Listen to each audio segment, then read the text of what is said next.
Dan, you guys have allowed, I believe, 9 100-yard receivers this season, and I think it's been 6 wide receivers, 2 tight ends, and a running back.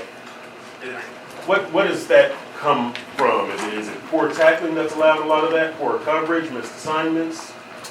I would say the top 2, the first 2 that you said more than anything. We had a few issues tackling, but we haven't done a great job on the back end. And does it seem that teams are going at Brent Grimes more this season than they had last year or the year before? Yeah, but I would also say, let's put it this way, to me, they're playing their keys. And, if coverage dictates that they go his way, then they'll throw it, and, they've made some plays. So does that to say that receivers can look more against Grimes than he pitch backs? Is that a fair assessment? Yeah, I guess so. There's plays that are being made out there, and I think if you look at what we've been able to do, I say historically, I don't know how far you want to go back to that, but we've made plays on the ball in the secondary, and we're not getting those right now. That's the difference. Dan, what's your mindset right now? What's your message to this team? What's going on in your head? No, that's what I told them last night. This is, we got 3 to go, and it is strictly playing for the love of the game. Because now, you're out, and that itself stings, and there's no hiding that. You can call it all we want. Run in here and have a smile on my face. It pisses me off. I know it pisses those guys off in the locker room. But, we created our own mess. We're responsible for it. But now, you know what? We'll find out who really loves it. And we'll find out who wants to finish this thing out and who wants to play for the logo on their helmet and who wants to play for the name on the back of their jersey. NFL games are never meaningless, but you're out of the playoff race. San Diego's 3-10. Where does the motivation come from in a situation like this? Well, I know for me, it comes from a team that's dying for a win right now, and we're going to get everything they've got. They also have they have one hell of a quarterback. They have one hell of a tight end. They've got enough fight in them. So, they present their own challenges, and if we go out there and we're not ready, they'll beat the crap out of us. Yeah, 12 penalties last night. Some of them were discipline penalties, false starts, personal fouls. How do you clean up discipline penalties as opposed to effort penalties? Yeah, those are the most disappointing. Those are,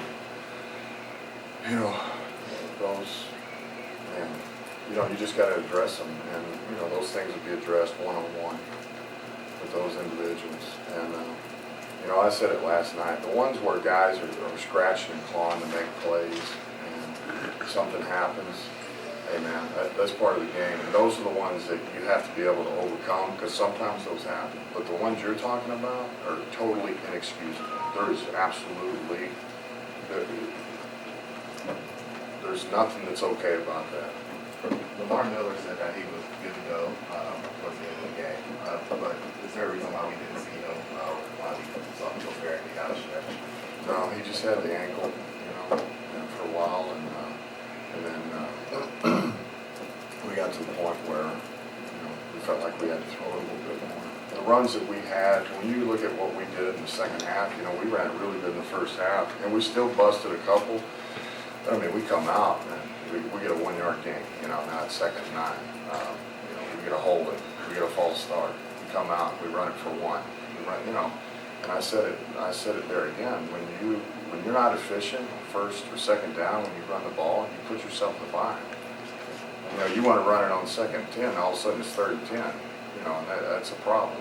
You're saying at first he had an ankle issue, but then later on you just felt you had to throw more. The ankle wasn't an issue towards the end of the second half, or?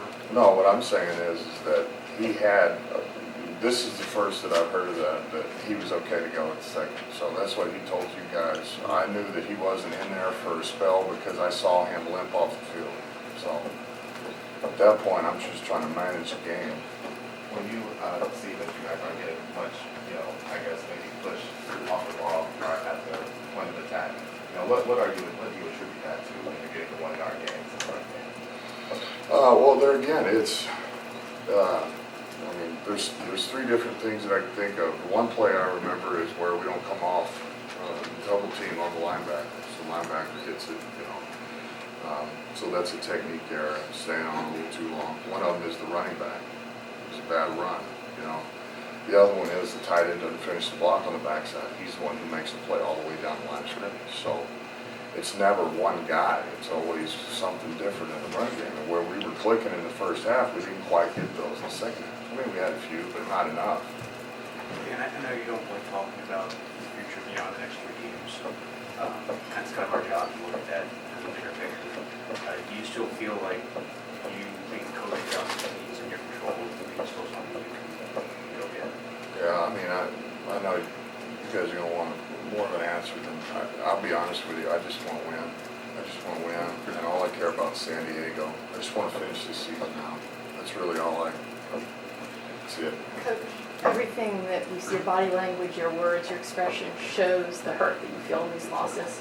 Is there a part of you, now that you have this job, that says, I can do without this, this is harder than I thought it would be, or the more time that you spend in it, the more you hunger to maybe stay like that in that position? Well, I would say this is, I've been here 6 years, and nothing has gone the way that we wanted it to be. Every year we come in with new hope, and there again, we're going to have another season where we have a playoff drought, and I make damn sure that it stings and it hurts, and because the minute you go numb to that, then you're just a loser. And so I want it to hurt, and it motivates me, and it pisses me off, and it's not too much for me to handle. To me, that's how you get motivated to win, because you get tired of losing. It stinks. That might you be with the playoffs no longer, possibly might you be inclined to give some of the younger guys additional playing time? Yes. Yes, sir. And what they Lippert. I think we could see some of Lippert, especially with Bobby now where he's at. With Brent Grimes, I know earlier in the season he had an injury. Is he at all dealing with an injury? Or is he completely healthy? No, he's as far as I know, he's completely healthy. And Jarvis Landry, 18 targets. Are you comfortable with that? Did you want to use him that much? I think he had 16 targets 2 weeks before that. But Well, we've always felt like if you feel pretty good getting the ball in his hands because he makes plays. He is a playmaker. And so, you would like for production to be spread out a little bit over the rest of your receiving crew, your skill position. However, there was opportunities to be made out there that weren't made either. All right, guys, thank you. Thanks.